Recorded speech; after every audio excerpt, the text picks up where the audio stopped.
You want to talk about life's big rejection and redirections? Our next guest has been at the centre of a pretty hectic pile-on. He's a comedian, he's an actor, and he's ran radio broadcasting for decades. To be honest, when we first recorded this episode, I was a little bit apprehensive to speak to our guest because he said some comments in the media that really triggered me.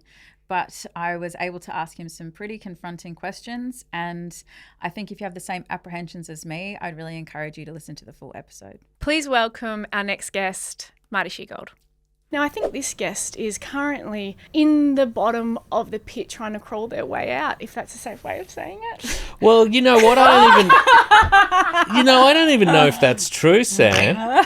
Certainly I am in the middle of I've come to the end of a pretty controversial time in my career. But I've had flatter spots in life. Ooh, that's exciting. This is just a job, you know. I don't even know where to start. Let's rewind and go back to the start, should we? Because I want to know how you got into comedy. You started in like the 90s? I started June 93 was my first stand-up gig.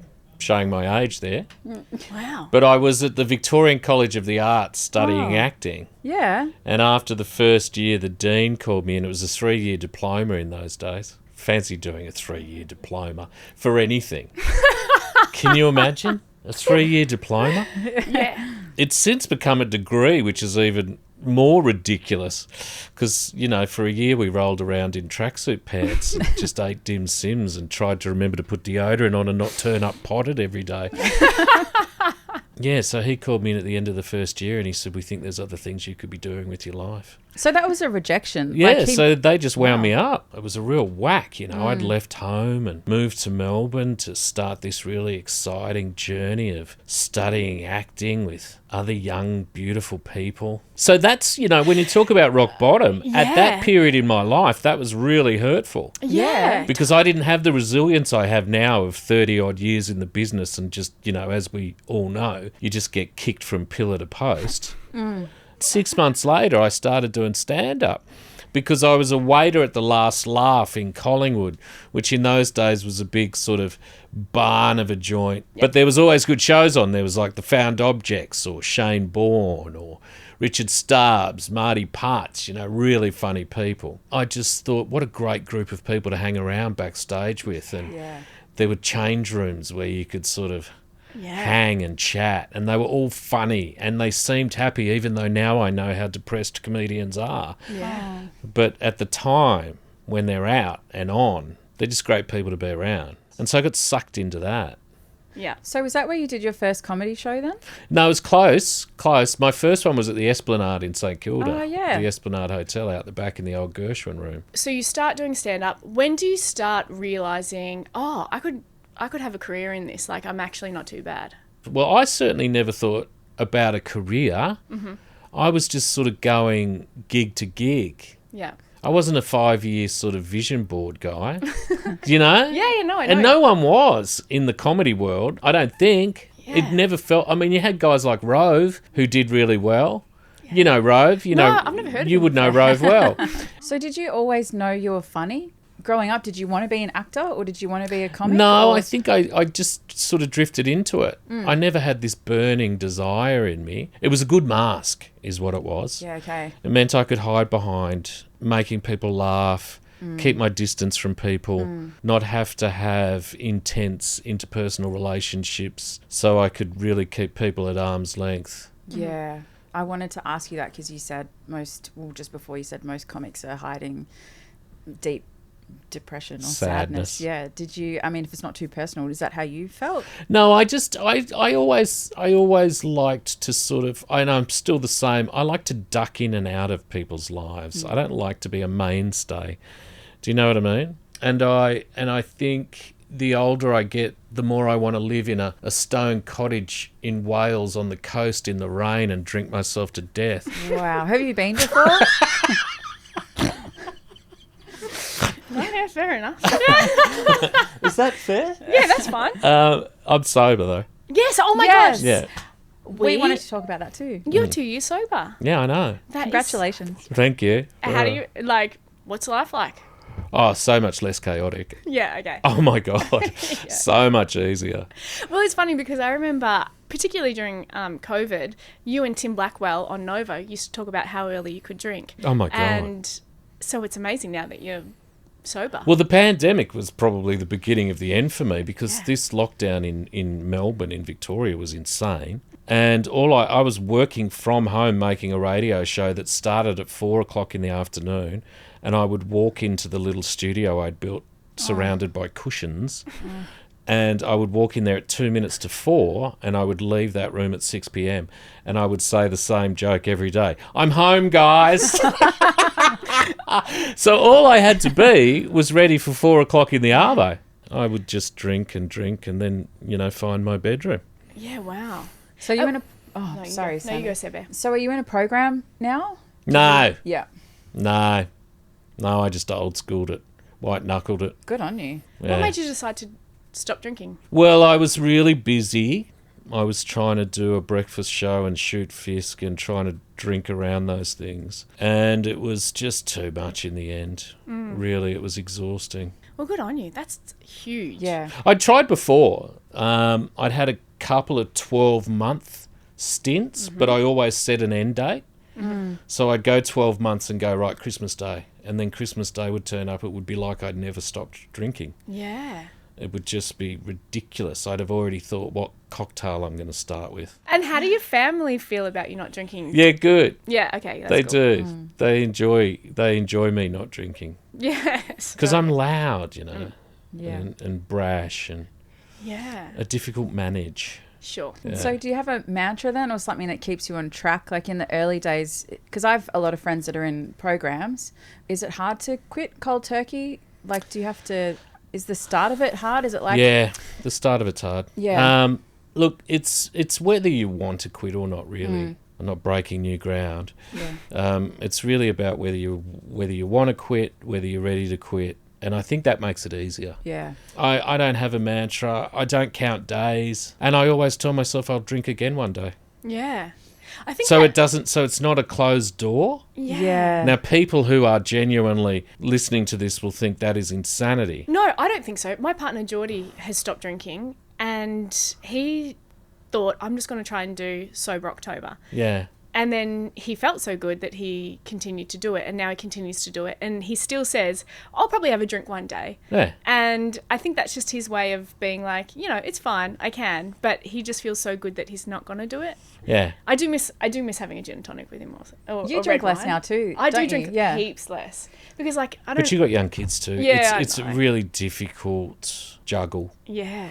I still Having don't young mind it. kids as a mum and trying to drink the way you may have used to have drunk. I don't know your Yes, drinking I history. had a great old time. Yeah. Yeah, had Sarah, a great- I was and there. I've had so many. Oh, It just holy makes moly. life so hard, doesn't it? Oh yeah, and sometimes I think about we would have outrageous weekends, and Yeah. then we'd rock up on set of Home and Away, and all of us were there, and then we're all here like, Yeah. got to do our jobs now. Yeah. And do you know what I also like? This is maybe very self-indulgent to even talk about this, but I can still tell when I watch back.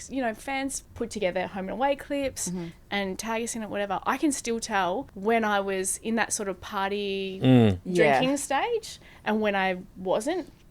Purely from my face, because you're all puffy. Yeah. I know I'm not my best self, and you just go, oh yeah, that's when I was like having a great old time. Well, was I?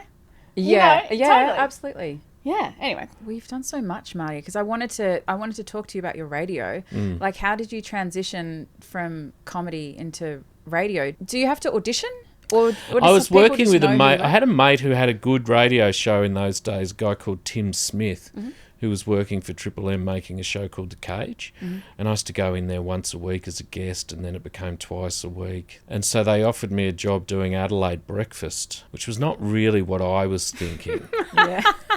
So I signed a 2-year deal and went over there, and 6 months into it, they pulled me back because they wanted to start a drive show on Triple M, which ended up, after many incarnations, becoming Fifi Box and I. I love Fifi Box. She's the Yeah, best. great broadcaster. I want to get to Nova because I'm very curious. I've listened to you on radio all through Kate, Tim and Marty. I followed you over to the Marty Sheargold show at Triple M. I'm a huge fan of you on radio. I think you are one of the best radio broadcasters of all time. And Thank you, Sam. I do. And I think Tim Blackwell is phenomenal. The way he like tries to keep the ship going and like everyone's falling off, particularly like you're like, he's like wrangling you and this, and I think he's brilliant. I think you two together are my favourite show to listen to. So when you decided... You know we don't work together anymore. I do know that. Well, yeah. I'm about to talk about it.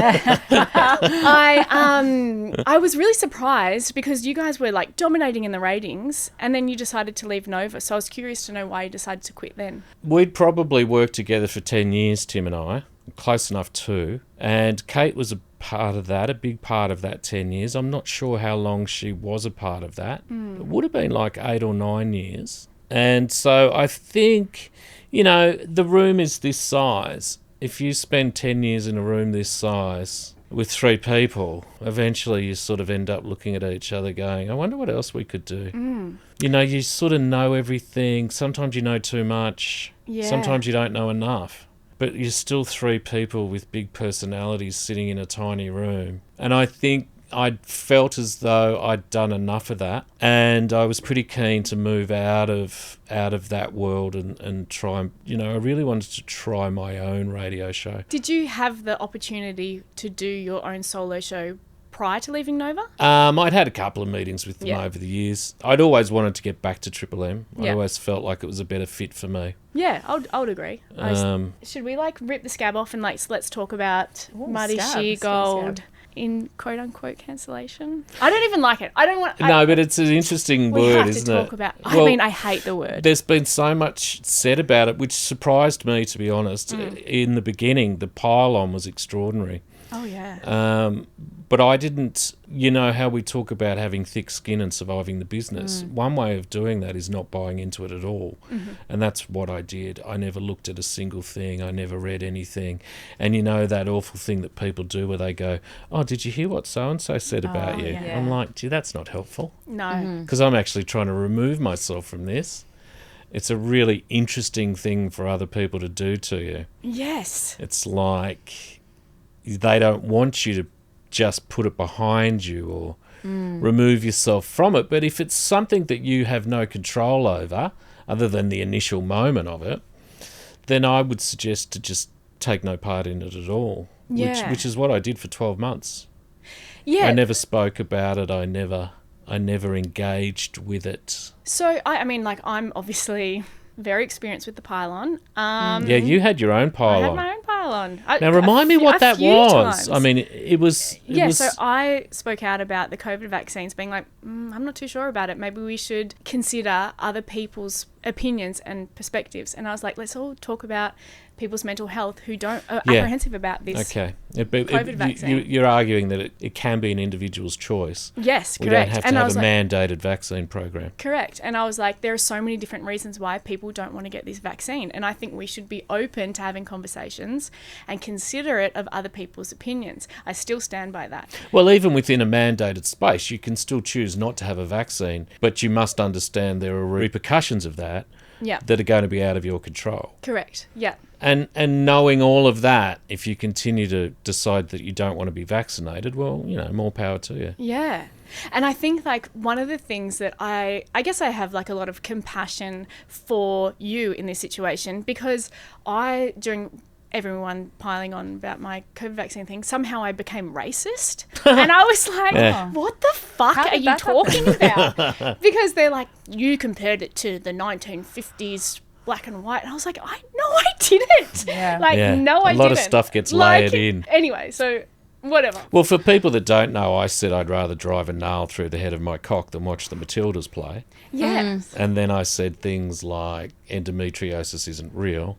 Yes. And then I said, have you got any men's sport you can cover? Yeah. Yeah. Now, they, I think, were the highlights of what was a much longer break, but was watered down into sound bites, which is the world we live in. And I never cry foul because I've been the ringleader of an enormous amount of pylons over the 22 years that I was in radio. And a lot of them weren't personal for me. Most of them, 95% of them, were just having an attitude to something, having an opinion about something as it crosses your desk. So, Marty, can I ask you then, because I have endometriosis, so I didn't know that you said that a year ago when I was doing my research for today, I saw one of those sound bites and it really triggered me.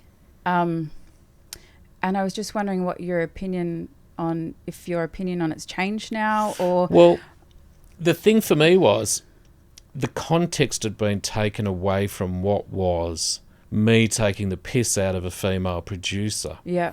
If we want the whole context... Yeah, we'd love it. I bent down to pick up a sponge in my shower because I was cleaning the shower and having a shower.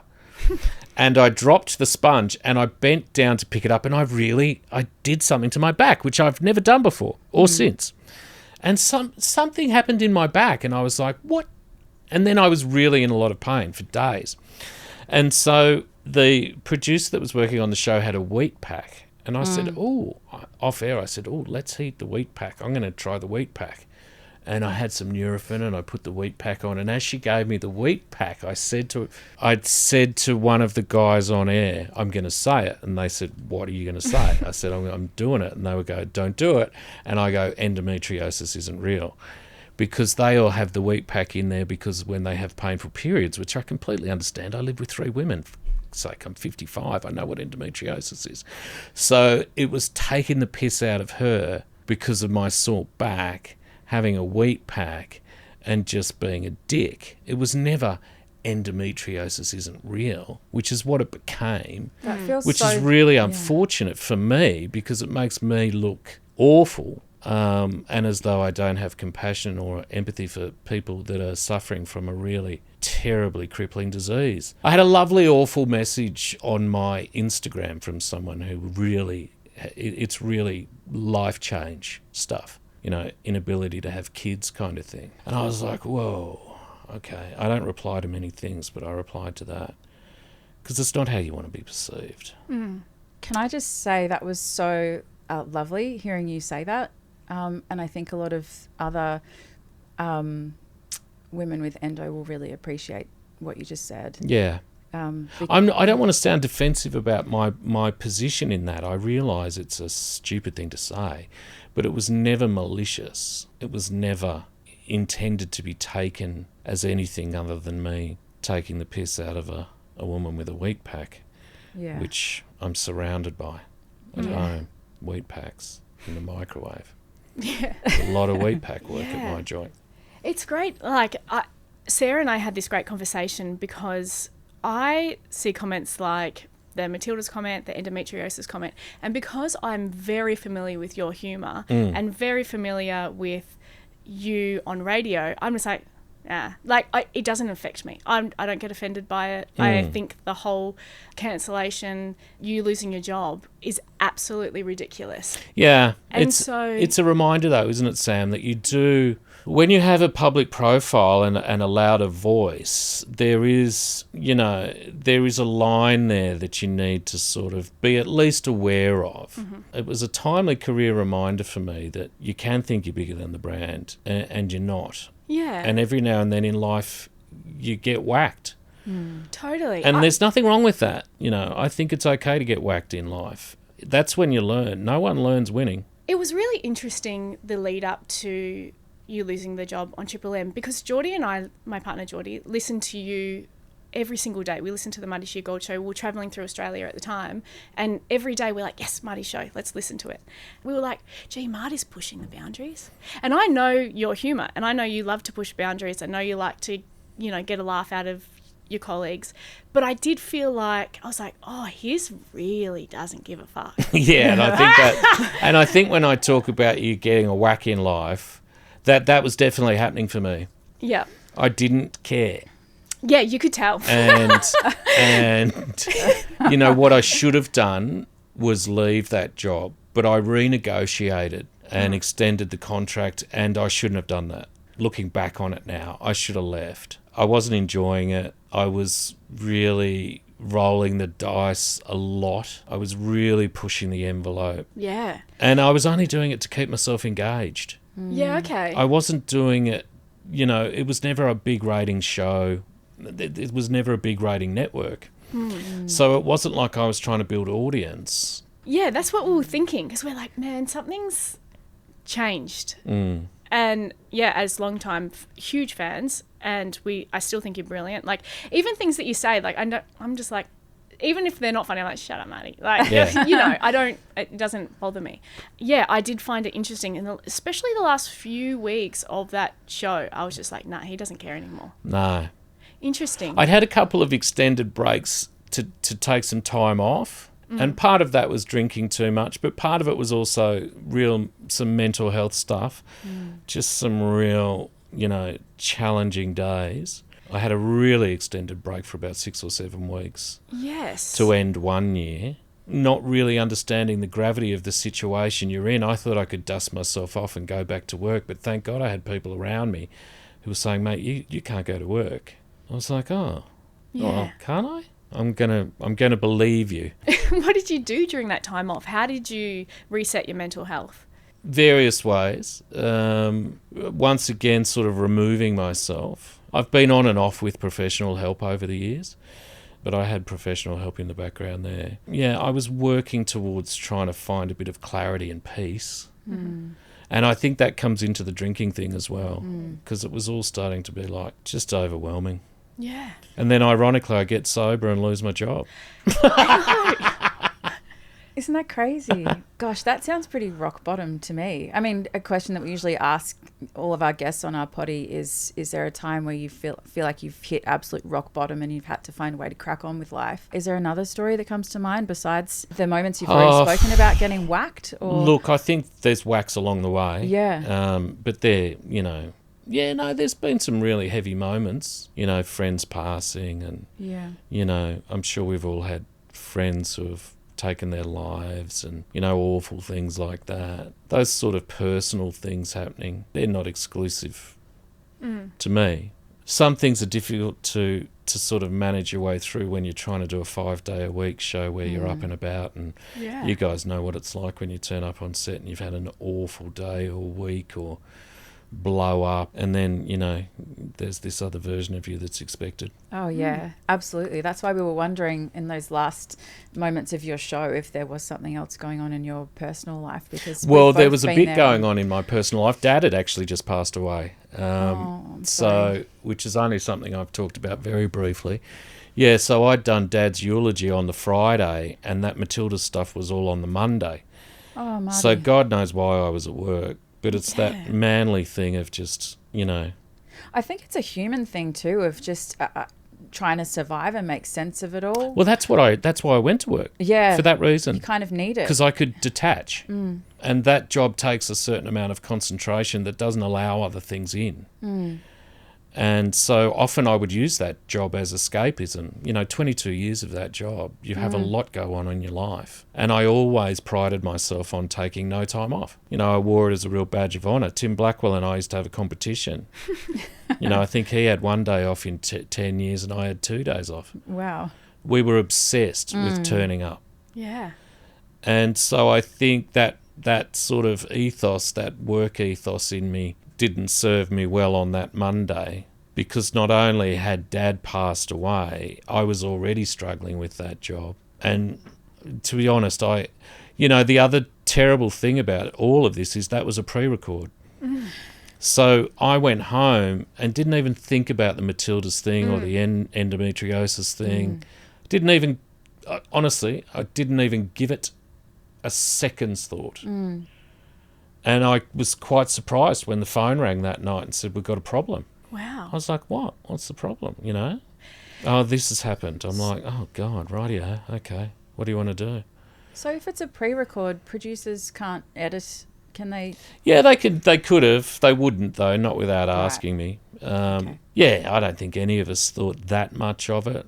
And I also think it's challenging to have those kind of conversations with me sometimes, particularly in the space that I was in at that stage. But look, I think someone, if they'd wanted to, I would hope they would have felt like they could have rung and gone, hey, what do you think about the Matildas stuff or the endometriosis stuff? I don't think I was that difficult. How are you? That's my opinion. I'll ask someone you work with. Yeah. Well, that's the other thing. You know, normally when these things happen, everyone comes out of the woodwork, and that just didn't happen. I was wondering that. I was actually thinking, again, I reflect on my own experience. when I had that massive media pile-on. The friends who came out and supported me, none publicly. Let's just make that very clear. It was a very contentious yeah, issue. I heard your silence loud and clear. Yeah. No, that is interesting, isn't Yes. it? Yeah, silence is very loud. Yeah, It's that's deafening. right. But in terms of reaching out personally, there was a couple of people who did, and there were some that actually distanced themselves completely, and people who I considered very, very close friends. Yeah, and I was just that's like, painful. it is. It's actually quite interesting because I think it shows true character when you're going through times like this, who your real friends are. Sarah was amazing, obviously. Even though she had different opinions to me about the COVID vaccine, we're still like open-minded enough to and love each other enough to be like, you're allowed your opinion, I'm allowed mine, and let's just love each other and try and get through this. Yeah. So it's really interesting when you go through that and no one comes out. Like, is there anyone that did? Look, I don't know because I wasn't really a part of that stuff. Privately? I guess I meant more when I said, normally in these situations people come out of the woodwork is if you've been badly behaved in the workplace. Oh, sure. Pardon. Yeah. Or, you're difficult. Then, this is a chance for those people to express themselves as well. Sure. And that didn't happen around any of this because I don't feel like I've been that way. I've been very direct in the workplace, which is a changing dynamic as people younger come through. But I think I always shot up, I never shot down. And I think that's a healthy way to work. Yeah. You should be challenging the people above you in a workplace. Okay, I really, really, really want to know, because I'm obsessed with Fisk. Yay. What's happening to your character now? I don't know. I've chatted with Kitty Flanagan about this kerfuffle. She's open to the idea of me being a part of Fisk, but, she's one player. She's a very big player in that program, the player, really. But, there's the ABC to be considered and the people that produce the program as well. Yeah. I don't know how long does all this last? Oh, God, I don't know. Who knows now in this modern world? I'm just out. You know what I am loving about this stand-up, though, is not having a boss. Yes, so because good. you're touring your new stand-up show. I'm touring the show, and it's so lovely to roll into town. It's such a different dynamic when people are there to see you than it is to working in the rooms, which is, I still love that. I'm doing that tonight. But it's like, it's so lovely to just say whatever the you want. And people are there to see you. They know your humour, so they can't get any shocks and or surprises. I say right at the start, please just leave now. Yeah. Just go. Are you touring all around Australia with your Yeah. red card tour? Yeah, Red yeah. card tour? The Red Card Tour. There you go. You did it. We're about to add a lot of dates for the back end of the year as well. Great. So yeah, it's fun, and I love touring. I always have. Some people are a bit funny about touring. What's not to love? I'm a spoilt brat. I tool through airports. I rock up at lovely hotels, and then people laugh at me, and I go home. Yeah, perfect. What a great job. Isn't that a great job? Such a great I mean, job. it's a great job now. Yeah. There was Yeah. a good 10 years there where it wasn't great. Yeah. How do you craft your shows? How long does it take for you to nail what you're going to say? Do you do, because I know some comedians go to smaller gigs and try out their material. I do you used do to that? do that. Yeah. But it was too much. Yeah. Because you're trying to, this show I'm doing now is running anywhere from sort of an hour 15 to an hour and a half. To sort of knock that in the clubs in 10-minute windows and feel good about it just takes so long. So this time I just booked a couple of rooms and did probably 20 runs at it. Yeah. And shaped it that way, which is a much better process. Yeah. And we advertised them as work in progress, and that's what they were. The interesting part of this writing process, though, was I knew I needed to get this Matilda's thing out of the way. For one of the first times in my life, I wrote this chronological timeline of where I thought the wheels started falling off for me, right through to the end of that Matilda's on-air incident.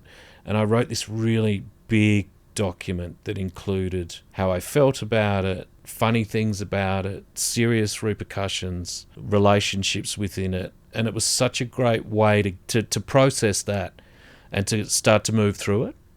That's really cool. Well, before I tried to sit down and be funny again. Yeah. Because there was a period there where it was not, I was not feeling funny. Yeah. I was feeling really sort of browbeaten. So, I'm not trying to be a victim, but, you know, within myself, there was a period there where I wasn't high-fiving. How long after you got the phone call saying, okay, you can't come back to Triple M, how long did you sit around and feel sorry for yourself for? No, I didn't. You didn't? No. That's good. Because I in the true sort of Australian style saw the writing on the wall and I quit. My big boss said to me, I'm about to go to the board and find out what they want to do. I said, let's just go our separate ways. He said, is that what you want me to tell them? I said, yeah. So I never spoke to the CEO. I never spoke to the board. Yeah. I knew they were going to get rid of me. Yeah. But I still wanted to have some, one final. Yeah, it's actually my decision, guys. Actually, it's actually me. Guys, don't worry about going to them. It's fine. I'm leaving. I'm leaving. And so I did. And so that tiny thing in itself was like, I didn't have to be subjected to a group of people's opinion that I didn't really know more than anything. It wasn't about whether I respected them or any of that. I just didn't know them as people. Sure. It's like when you breach these codes of practice with ACMA, this body that, sort of sits over radio, which I ended up breaching for being a misogynist and sexist. And I was like, well, what's the criteria, firstly? And who's deciding that? And how does that come about? I still don't know. No. And I don't care because I don't know any of those people. Sure. But if I talk to the kids, they're like, you're not that way, Dad. I go, good on you, gang. Yeah, that's nice. So I did this 60 Minutes thing. Oh, my gosh. I actually think it's called a current affair. A current affair, that's right. It was a current affair. And I wasn't going to do it. And I was really surprised that you did it. Mate, I thought for sure this will be an ambush. I thought for sure. So I spoke to the dude and then I spoke to the actual reporter and they seemed straight up guys. And I was like, blokes, if you're not straight up, just tell me now and we can go our separate ways. So we had a good chat and then we did that interview. But then the thing that I loved the most about it, I never watched myself do anything. I've never watched Fisk. People can't believe it. What? I can't do it. It makes me sick. I feel physically ill. Even when Amelia wanted to show me the sort of camera, I'm like, no, thank you. I know how I look. Yeah, I've got titties and a gut. So the girls said, will you watch it with us, Dad? And I was like, oh, okay. Okay. So we sat down and we watched it together because, they have their own experience of this, that their dad's being cancelled and their dad had this great job and he's now at home every day making lunches, like a dad who makes lunches for his kids. And then at the end of it, they were like, that was really good, Dad. And I was happy. I was happy for them. Good. Because it gave them a different perspective on it. And it let them see their dad talk about it. Yeah. Publicly because they're still paranoid that I'm going to do something or say something that's going to make things worse because they also know that that's in me as well. So that was a relief for them, which was lovely to see them feel good about some part of this thing. Yeah. Because that's what gets forgotten in the pylons is the kids or the other people in my team that lost their jobs or the amount of guys in the sales team at Triple M that suddenly didn't have a show to sell. The CEO that's now having to deal with the board that's making awful decisions around programming that they don't want to be a part of. The ripple effect for all of this staff goes beyond people being offended by what they think is a joke in poor taste. It's a big price to pay for a lot of people. Yeah, a lot of people don't see that side of it as well. How did your girls hold up throughout that period? Yeah, they were good. What it'll be for them in the long run is the idea they'll see resilience, and I think that's the most important thing for them to see. They'll see that you can go through these kind of things in life, maintain a sense of humour around them, and realise that when they, what I've let them see of me is not the weight of the world on my shoulders. It's been a pretty, you choose what you let kids see in life, and that doesn't mean you have to be an emotional recluse, but you do need to think about the way your kids are seeing you all the time. You know what I mean? Yeah. Has it made you second guess moving forward about things that you say or your behaviour because you've seen how that affected your kids? I was already really a very private person. I don't think I was truly aware of the power that my career could have over them and their feelings. I don't think I'll ever have another job like that anyway. Do you know what I mean? I think you choose to consume me now. And that's very different to me being a public broadcaster. So you know, if you choose to consume me, well, buyer beware. Yeah. But if you can't just bump it, you can't have a 10-year-old in the back hear me saying I want to drive a nail through the head of my cock. You know, that can't happen anymore. So relax, you're fine. Yeah. You don't have to turn the radio down every time I come on. But also grow up and fuck off. You fucking assholes. What about shows like Have You Been Paying Attention? Well, I rang them. So there's only two guys I ever really worked for by choice was Have You Been Paying Attention and Mick Malloy's Front Bar. They were the only two people I ever used to go outside of radio to work with, and Fisk obviously more lately. And so I rang both of their people and just said, look, let me remove myself before you ring me. Before you ring me and remove me, or I put you in an awkward situation where you have to ring me and have a weird chat about what's happening. So I sort of got on the front foot and took responsibility for what had happened and rang them and said, listen, we both know what's going on here. That's a real shame. We love Have You Been Paying Attention? We love you on Thank God You're Here. Our household is such a Marty Sheargold fan. I don't think... Like, when I told Geordie I was interviewing you... You should have bought him. Oh, my... Yeah, no, he would have loved that. He would be geeking out. He would be sweating. He would just be, like, so uncool. And I'd be like, bro. He was like... He nearly had a car accident when I said I was interviewing you today. We are such huge fans of you. Every time we see the promo that you're going to be on, Have You Been Paying Attention, Geordie will send it to me or I'll send it to him. We're like, Marty's on. We have to watch. We love your humour. I think it is such a shame and it's so devastating that you won't be on that show anymore. I think you bring... Like all the comedians, I love when they've got different one. Everyone's got a different sense of humour. That's why the show's so funny. Yeah. And I hope that whoever's in charge of that show will change their mind, or like, you know, they'll go, all right, mate, come back, because I think you bring so much to a show. Your audience loves you. We love you. I think you're so hilarious. Thank you, Sam. And I just think it's... I'm gutted, actually. Well, I don't think... You know, I don't know that I won't ever be working with those guys again. I don't know. But I tell you what I do know is that they've been very good to me. Good. You know, really good to me. So I don't have an issue. I don't have an issue with Triple M. I don't have an issue with those guys. You know, I put Triple M into a really terrible position where... You know, could I have been re-educated? Could I have had time off and gone into some sort of learning program?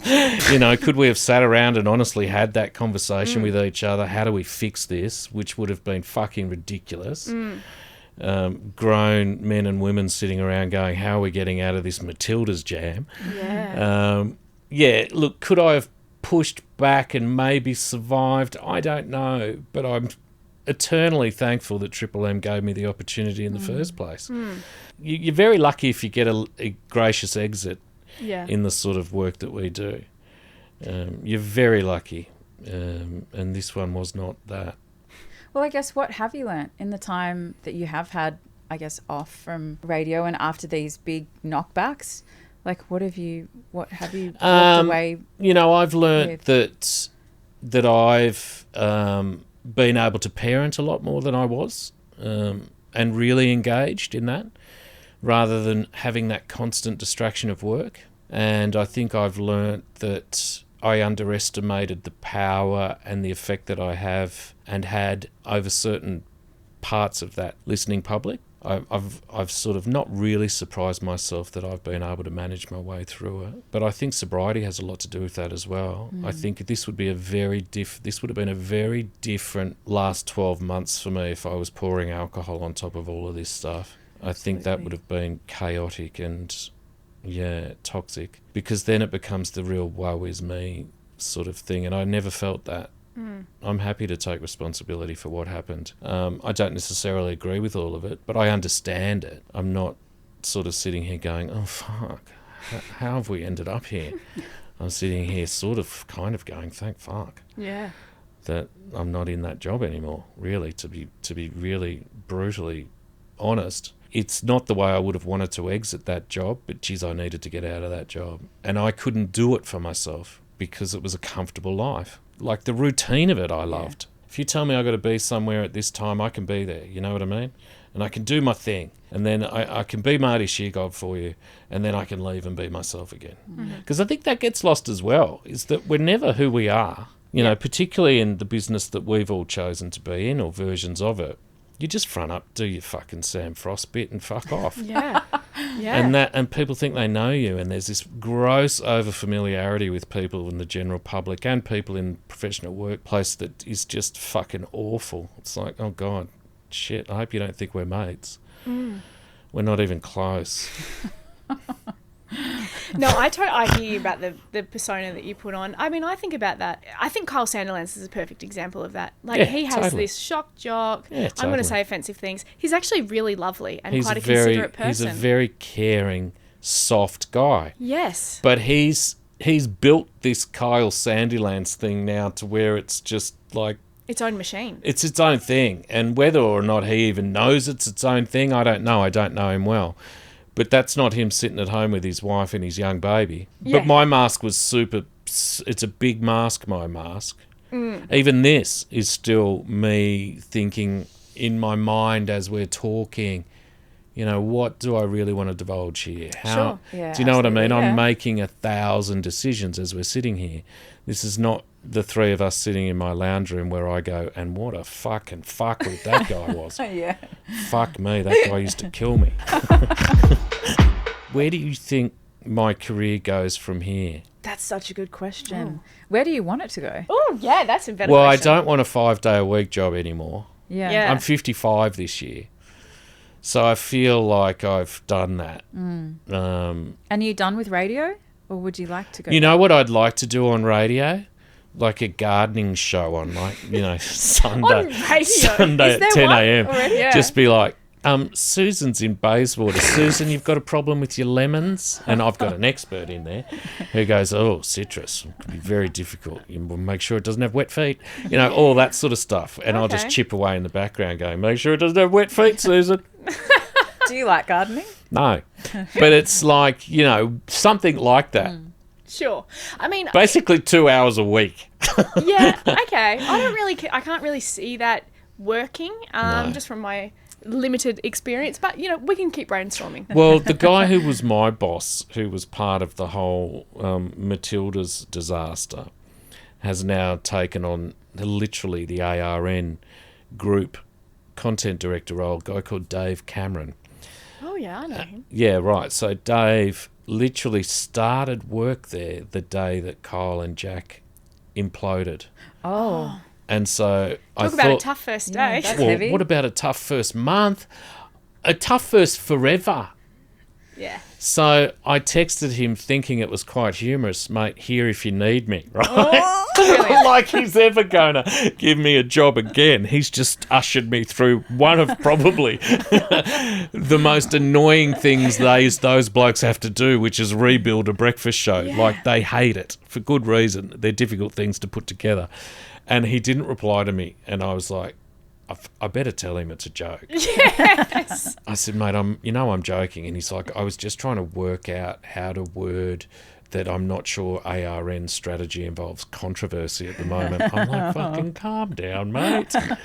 As if I thought I was getting a job. Could you imagine them replacing Kyle with me? Yeah. Well, it's actually not that different. That actually made me laugh a lot. He always made me feel good about life because he was the only one people complained more about. Yes, that's true. He's the only one that had more strikes against his name. Yeah.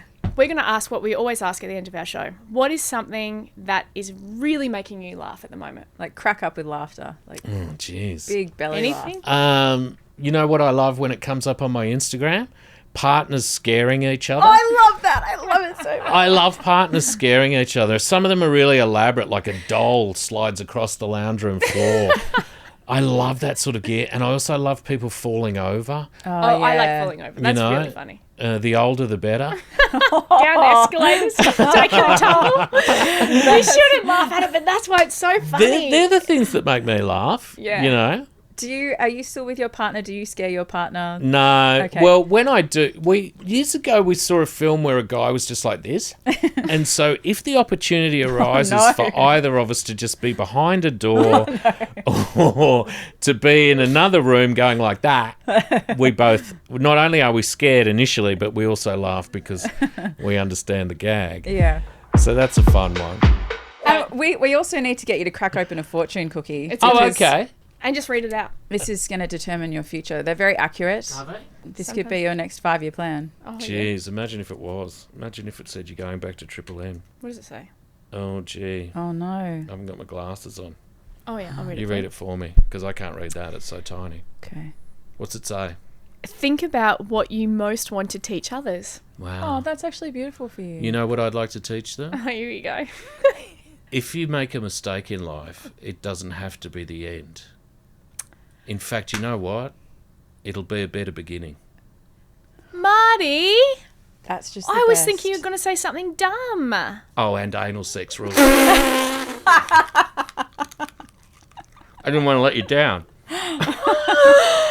Oh, that is fantastic. What a great way to end the show. Yeah, Marty that's so Sheargold, good. we're so happy. Thank you for coming. Hey, look, thank you for coming. You know why I did this? Because I got to talk to women about what's happened. Yes. You know, I wouldn't have bothered if it was two blokes wanting to chat with me. Yeah. But I think it's really important for me to be able to talk to women, given that the issue that arose was predominantly female.